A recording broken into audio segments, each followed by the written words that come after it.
Next reading from the Lord's Word is from the book Divine Love and Wisdom, part of a section talking about the nature of love and especially the Lord's love.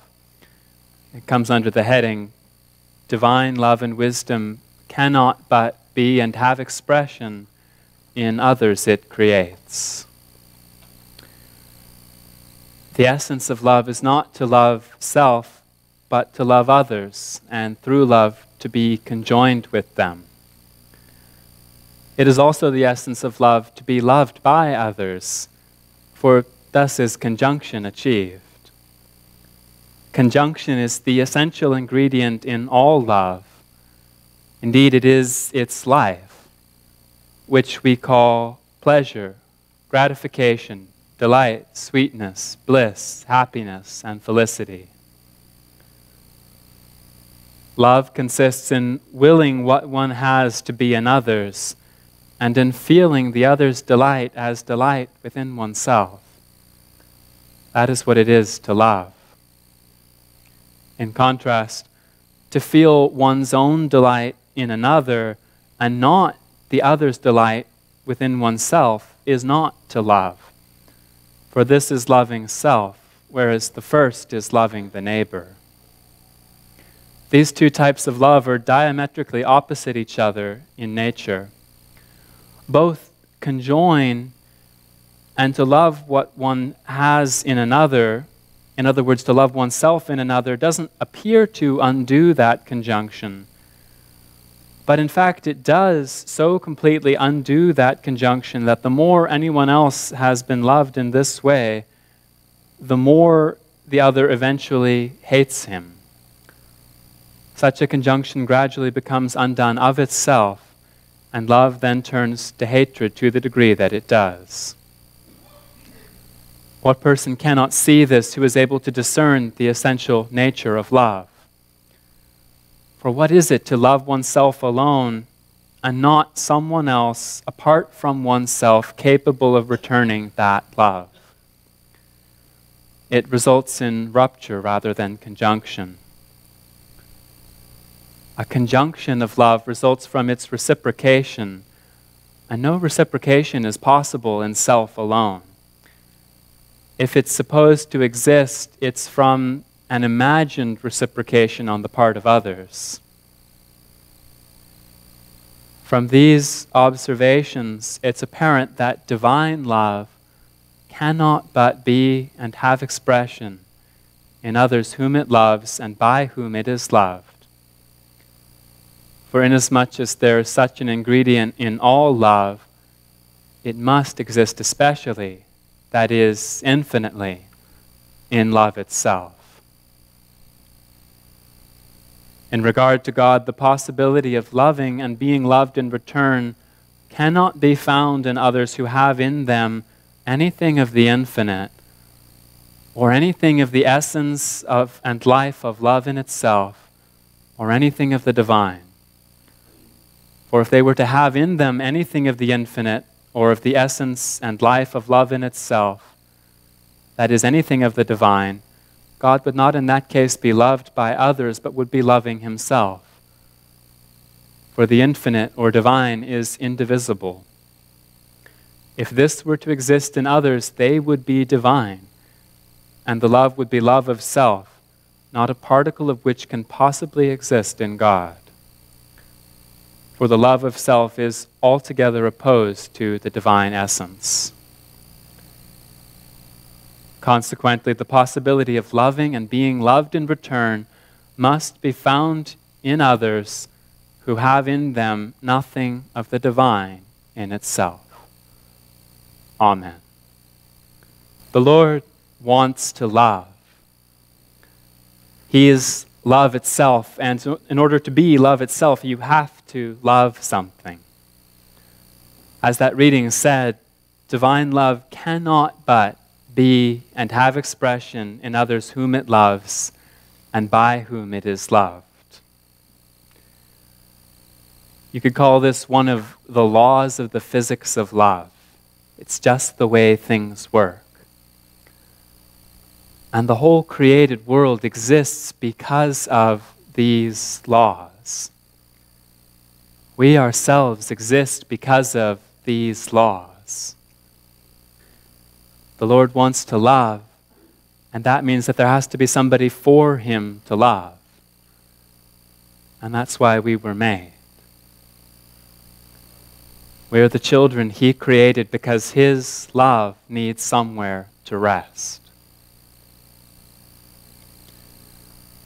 That reading gave us a second law of love. Real love wants to love something other than itself. The essence of love is not to love self, but to love others, and through love to be conjoined with them. And that's pretty obvious.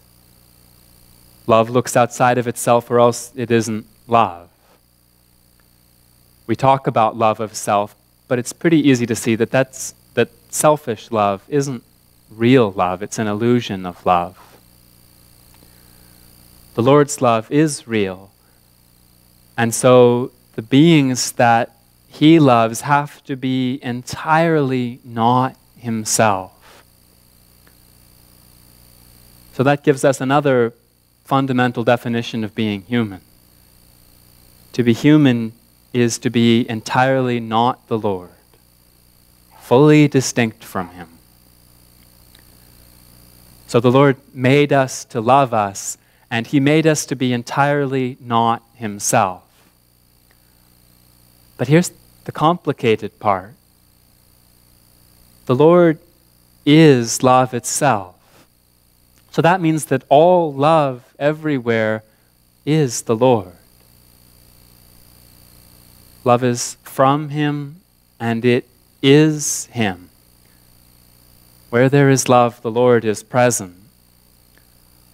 So for the Lord to love something other than himself, he has to love something that's not love. And that was laid out so clearly in the lesson from Divine Love and Wisdom that I'll just read part of that again. In regard to God, the possibility of loving and being loved in return cannot be found in others who have in them anything of the infinite, or anything of the essence and life of love in itself, or anything of the divine. For if they were to have in them anything of the infinite, or of the essence and life of love in itself, that is anything of the divine, God would not in that case be loved by others, but would be loving himself. The love that created us requires that we be not God. And if we're not God, then we're not love either.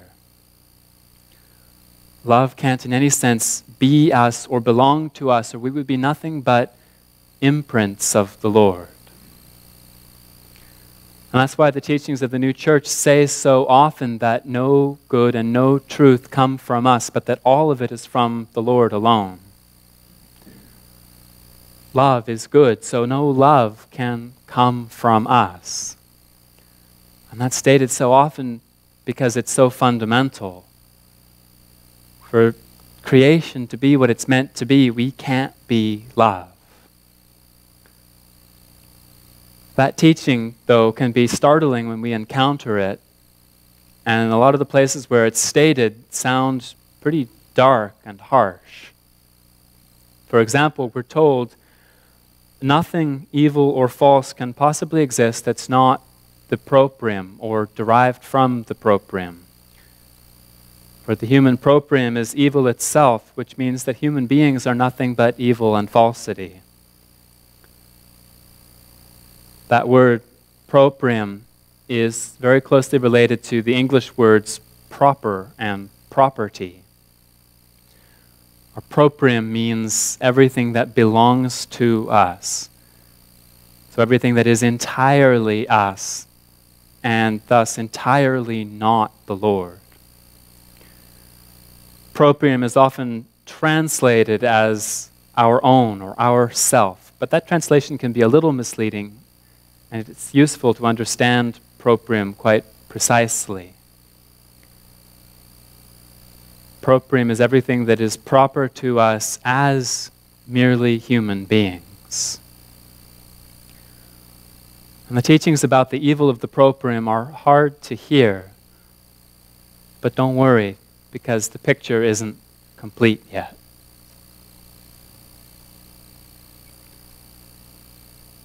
So, love itself made us to love us. And one of the requirements of our existence is that we are not love itself. But here's the really complicated part. The Lord hopes for us to love Him back. Love desires reciprocation. We read, it's the essence of love to be loved by others, for thus is conjunction achieved. And that reading also said that conjunction is the essence of love and the life of love, and so the joy of love. Love fundamentally wants to be a mutual thing. Love can't help but want that. So what makes us human, what makes us children of God, is not just that we're not God. It's that we're not part of Him. We don't have to love Him, but we are capable. We have been created in such a way that we are capable of returning to Him the love that He gives us. And that's kind of a paradox. How can we be not love and yet capable of loving? Only a divine Creator could handle a paradox like that. And the key to it is the principle of as though of self, which I'll get into a bit more later on. But first I want to talk about the creation of woman in the reading from Genesis. On one level, that story is about marriage. On another level, that story represents the Lord giving life to the proprium. The man in that story represents the church.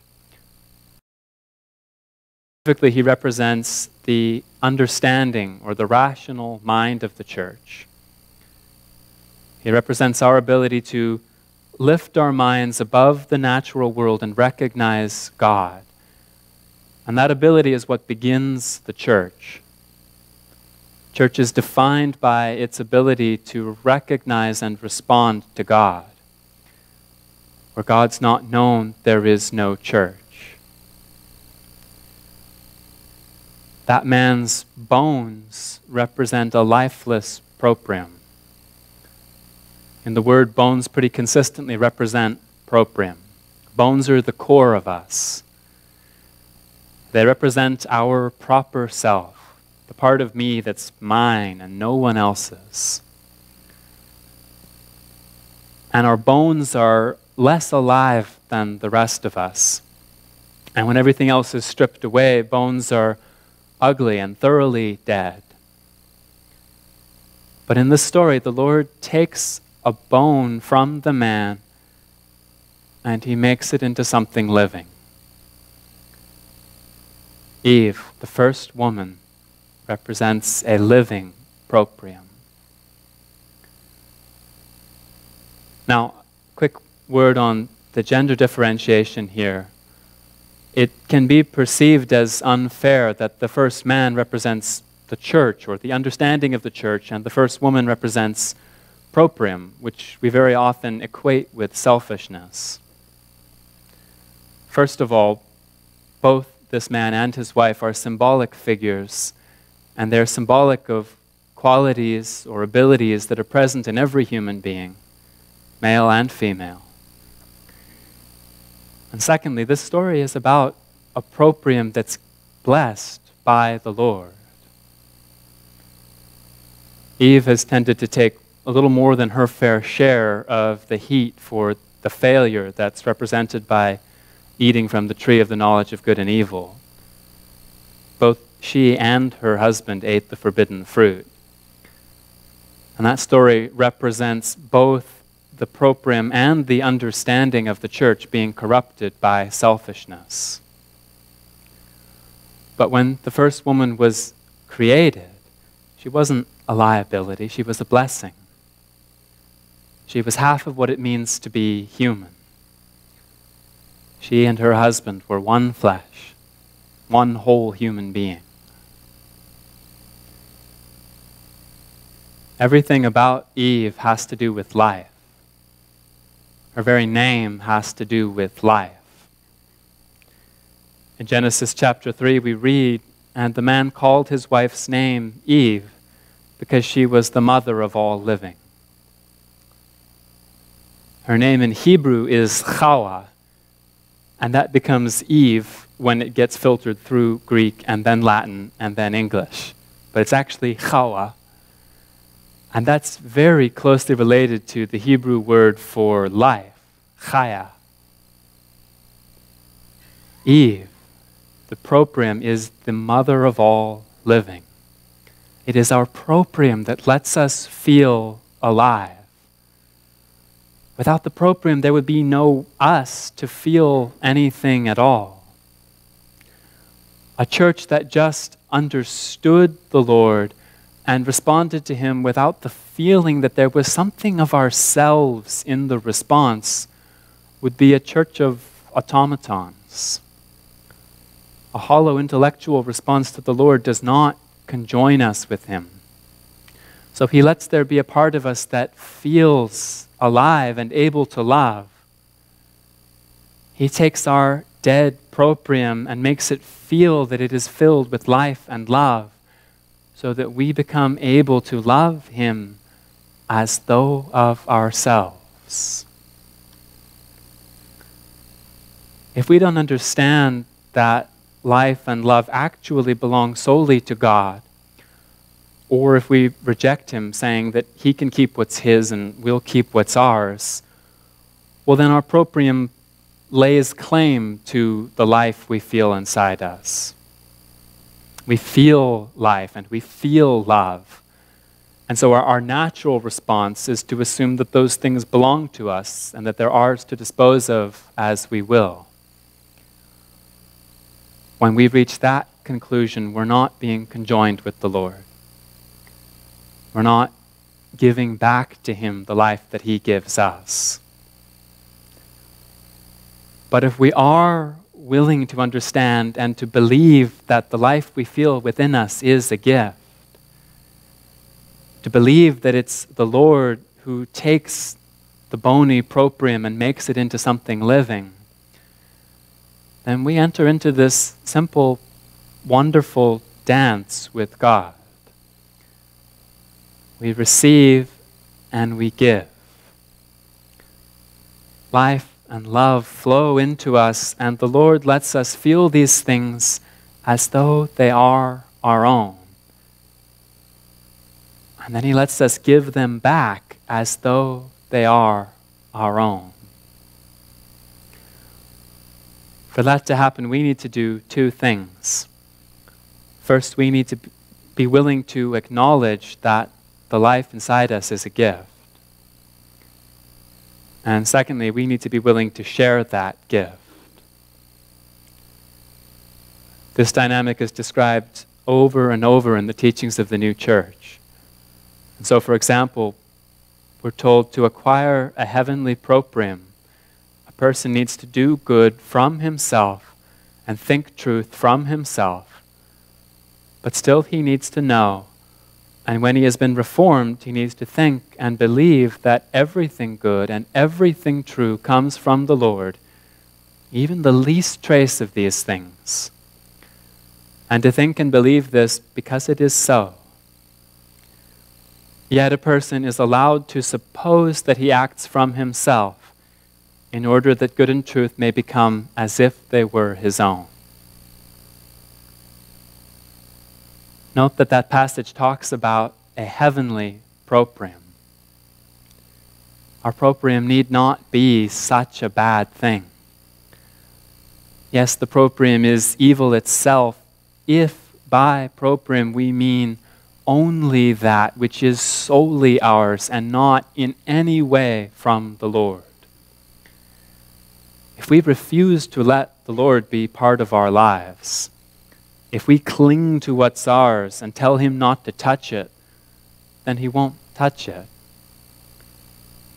And then love itself has nothing to do with our proprium, and bones are what we're left with. But if we're willing to look to the Lord and ask for what's His, then love flows into us, into our propriums, and becomes as though our own.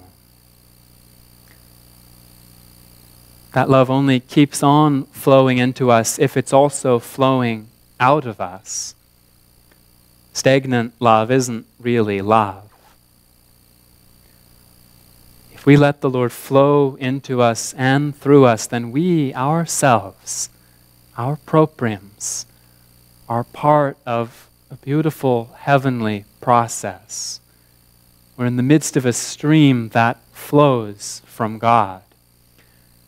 The heavenly love surrounding us becomes our whole experience of reality. And the fact that it doesn't strictly belong to us just doesn't matter. We live in the midst of it. And that is what we feel. When we're willing to be a part of that process, creation returns to its Creator. In Divine Love and Wisdom, we're told the universal purpose of creation, or the purpose in all of its constituents, is for an eternal conjunction of the Creator with the created universe to take place. And this is not possible without vessels in which His divinity can exist as though in itself, thus in which it can dwell and abide. For these vessels to be His dwellings or abodes, they must be recipients of His love and wisdom as though of themselves. Thus recipients which will, as though of themselves, elevate themselves to the Creator and conjoin themselves with Him. We, human beings, are these vessels. Each of us is a human being because we have the capacity to let something divine flow into us, and the capacity to let the same blessing flow out again. We don't have to use that ability. We are free to live on our own terms. But if we're willing to let the Lord's love be in us, we become His children in the truest sense, filled with His life, made in His image and likeness, and loved by a Father who wants nothing more than to love. As many as received Him, to them He gave the power to become children of God. To those who believe in His name, who were born not of blood, nor of the will of the flesh, nor of the will of man, but of God. Amen. Please rise.